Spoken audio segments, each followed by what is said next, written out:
Hello and welcome to a Smurd P video. And today we're looking at Immortal X-Men issue 13. And apologies for the lateness. I think I'm a couple of weeks behind in this release.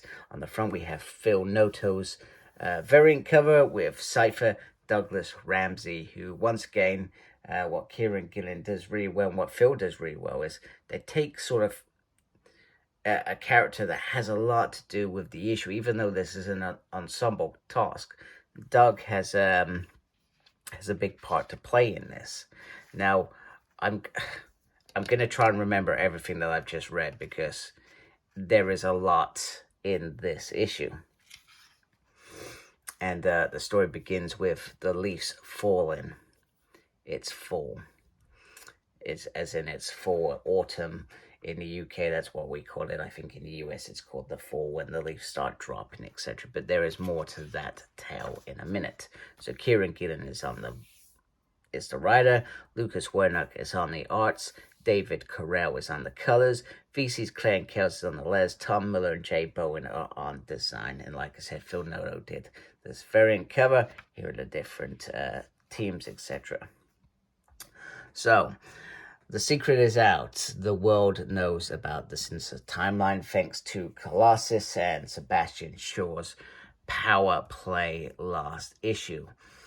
And all these things that have been happening. This is why Immortal X-Men is so great, because all these things that have happened, etc., lead to this big issue and ultimately the fall of X, which is great. So the world knows. Emma went to the UN and it didn't go so well. We have people saying, you brought my little girl back. Is she safe? And Emma says she thinks she's safe. And you're like, she thinks she's safe? Do you know what I mean? It's that sort of thing. Now, the problem with that is now demand is no longer there for orders. And if people are not buying the pills, therefore they cannot fund Krakoa, because that's what that part of the business did. It funds this island they live on, etc. Even though it's sort of self-sustaining in terms of food and homes and shelter, etc., there is still a lot that needs paying for, etc. I'm not even sure that Shaw's whiskey business right now would be enough to keep them afloat. And Emma's going to be the one looking at crafts trying to keep us afloat, but ultimately, they're going to be broke. And she targets Shaw on this, saying, "You buffoon, did you not predict this? You're a businessman. Why would you make the decisions you've just made?" If Kurt was still here, he probably would have made the same decision anyway, because Colossus had his decision and Storm's decision. However, then Xavier says that, Kurt needed to go off wherever he's gone off. I don't know where he's gone off. I guess that's in Legion of X, which I'm not up to date with. I'll be honest with you. I'm still a little bit behind, and that's the way that I sometimes like it, although it throws me off in certain issues when a character is missing for a reason. However, this comes down to the trauma he experienced. Even during Judgment Day, he was being resurrected and remembering each death. This had a whole effect on him. And Xavier said, "We have let down our colleagues and not looked after them. We have failed each other, so to speak." And then, and it is an Xavier thing to say. And then Emma says,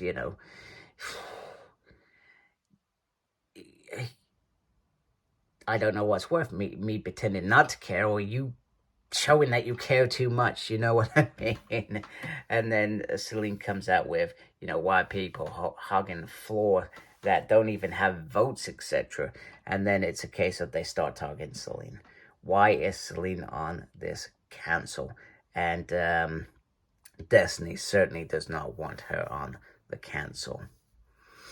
She does not at all, because, Celine says, "Oh, what am I orchis?" Because there is people betraying this. We know this. We know that there's somebody in the X-Men that's a betrayer. There's probably multiple betrayers, and that's what will lead into the Hellfire Gala, which I'm hopefully getting today, because I really want to read it. I really want to review it. I'm trying to avoid any sort of spoilers right now on that. So, However, there's also a fact that she is a traitor. She's attacked Krakoa, etc. So Storm suggests we need to be calmer in what we are talking about. The Nexus says he wants Sinister so that he can tear out the truth to see if they're all corrupt, so that they could be free again in terms of this council having votes, etc. Which does not work, and there is a risk that he may be able to take control of them again. So they try to move forward. However, Destiny keeps bringing it back to Selena, and then Hope says, well, you know what, I can shoot her again. Now, the thing with Selena is she has not been resurrected by resurrection protocols. So there is a suggestion that she could be resurrected, then she loses her vote. And once again, that perhaps leaves an even playing field of just Shaw and Colossus. And I think Storm being able to vote, which, you know, Colossus is going to do whatever his storyteller wants, and Shaw is going to do what's best for him, etc. So Exodus sees the opportunity that the only way to do this is for him to be killed, for her to be killed, and goes on the attack. I actually thought that this was in his mind, but it isn't. He actually is attacking Celine, and he and although she is very powerful and quite confident that he cannot destroy her, he says he could separate every molecule and send it to every different corner. He starts to do it before Storm comes flying in to the rescue to say that this is not what should be happening. This is not the right thing to do. And he says, I'm fighting for Krakoa. That is his argument. Why'd you fight for this monster? And she says, I fight for Krakoa as well. And if we fight, we could kill everybody on this island. It's unacceptable. Unacceptable whatsoever.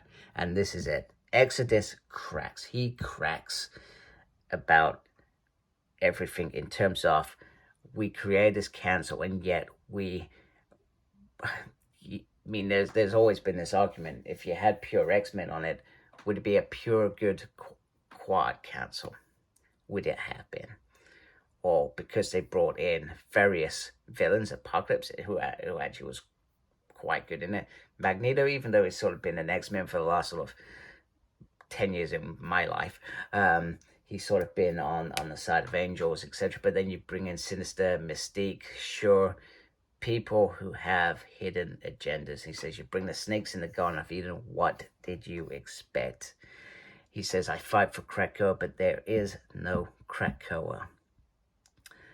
And, you know, he says, what were we thinking? He's gone. He's broken. And Hope tries to walk it off with him so that he can heal. And then we get Doug. Doug comes and speaks to Xavier about it. And this is where it starts to make sense. And as soon as I finished reading this, I knew what was about to happen, etc. And maybe this is what Orchis wanted all along. So Doug feeds into Xavier. He tells him about his role in the pit, etc. And I guess how it went wrong, how he lied, how he let Moira go, etc. Those sort of things, etc. But he said all these things are showing the people that aren't like Cyclops or Jean, or, you know, that are fighters, people like me who are just here, who just want to live on this island in peace and harmony. It shows us that Krakoa is wrong, and these people have stopped sort of believing in Krakoa, and Krakoa feeds off them. It takes a little bit of energy, and it is making them sick. This is a sick country now. That's why the leaves are falling. That's why it's, you know, pavingly obvious that something is wrong with Krakoa in the background. So Xavier has to think. He has to think about it, and he thought about his original concepts about mutants still being human beings, etc. However, it all was a lie. I believe I've read that right. I may have read it incorrectly. how it was all some sort of lie. And, you know, he's been alone. If you think about it, at the beginning, there was Apocalypse next to him. There was Max, they keep calling him Max instead of Eric or Magneto, was next to him. Even Moira in the background, you know, just helping these things along, etc. And he went along with everything, etc. He's trying to make it work, etc. Then Max died, Moira happened, her betrayal, Apocalypse left, leading this great big void. And for even more snakes to be able to slither into the garden, making it more off a corrupt government, so to speak. And this is when he says it, that they've failed. This authority is bankrupt. And then Kitty says, we will announce that the Quark Council is ended at the gala. Let's get rid of the old management, let's bring in new. It makes perfect sense. And this is where the likes of Shaw hadn't predicted to see this, those sort of things, etc. But many knew about this, so to stop anybody trying to make a play, because Exodus isn't happy about being pushed out, although he's probably one of the better off, some of those that have been considered evil at once upon a time, or crusader, whatever you want to call them. So the 5 are on strike as well. So they Shaw said they should have stopped anyway to prevent any corruption, and that is the point. Nobody knows who is corrupted in this council, and that's why they have to break. Celine's willing to break if she gets to carry on being who she is and not what's the word, be chucked in a hole or anything. Destiny's trying to say that this is a mistake. Also, Celine makes a point that, yeah, maybe this is what the big bad orchids want. It is what they want. They want this broken. So, Exit says, what are we suggesting instead? What can we do instead? And it's not really sure, etc. You know, but this is an evolution. This is the right thing for them to do. Because let's be honest, in the real world, if a government is corrupt and doing lots of things, and there is a lot of bad governments out there, you know, the one in the UK right now, they're only in it for themselves. They don't care about the people. They're not here for us. They're here to line their own bloody pockets. That's what they do.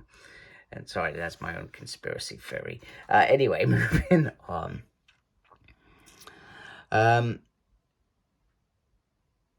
Doug just says, you know, we need to follow. He says, so he dissolves the council, but he also says that they need to change things. I'm trying to remember what this bit was actually, so I'm really sorry.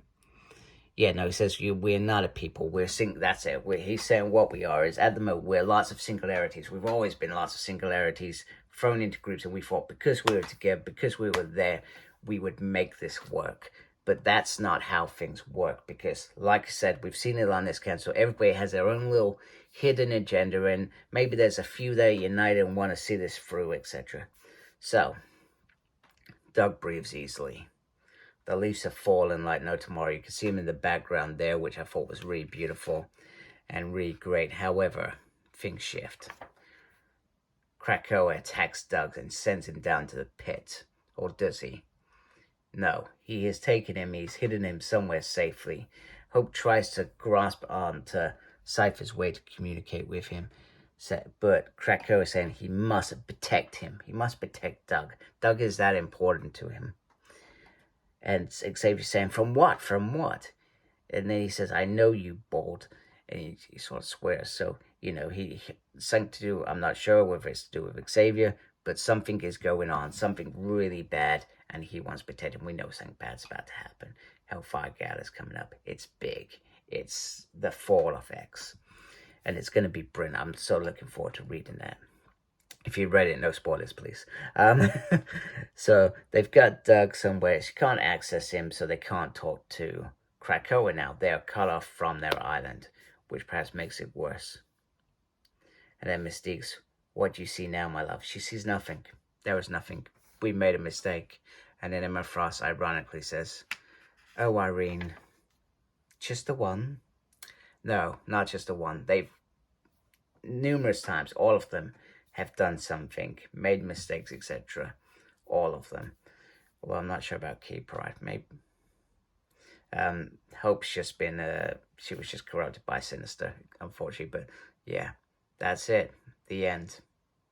So here's to the forward for the X. I'm not sure if Immortal X-Men is continuing. I haven't actually looked. I feel like I've seen issue 14 and pre-ordered it, etc. and 15. So it must still hopefully be going on in the background. What shape it will be in after the Hellfire Gala, I don't know, but I'm really excited and looking forward to this. What's about to happen. So there we go. Hellfire Gala. It goes off. There we go. Brilliant. So anyway, hope you liked my my run through of this issue. I thought it was a very nice issue, very well written, and Kieron does really well in giving us the things. And you know, I just love how this just builds into everything, and it just makes perfect sense. It's a fantastic issue. Even the stuff with Krakoa threw me off. I was like, what on earth's going on? It was just great, nice twists and turns throughout the issue. And once again, this is why this is my favorite comic. This is why I keep coming back and reviewing this, because I really do love this run. And I do hope it gets the hardcover or omnibus treatment it deserves at some point in the future. Although I've gone off buying individual hardcovers, I'm actually trying to sell up. I may keep Wolverine and X-Force a little bit longer because there's some more volumes come out of that, but they've not released New Mutants. They've not released many hardcovers, and that's what sort of aligned my decision. I also don't usually keep individual sort of books like that as well. I stick to omnibuses. Now, don't get me wrong, if Marauders gets an omnibus, I'm going to buy it, for example. So, but in the meantime, I am setting up that part of my collection, which, you know, isn't a big deal, to be fair. Anyway, hope you like my video. If you do, please support my channel by subscribing. Thank you for watching. Thank you to those that are always subscribed to my channel. Make sure you look out for stuff very important these days. And as always, embrace geekiness. Take care. Goodbye.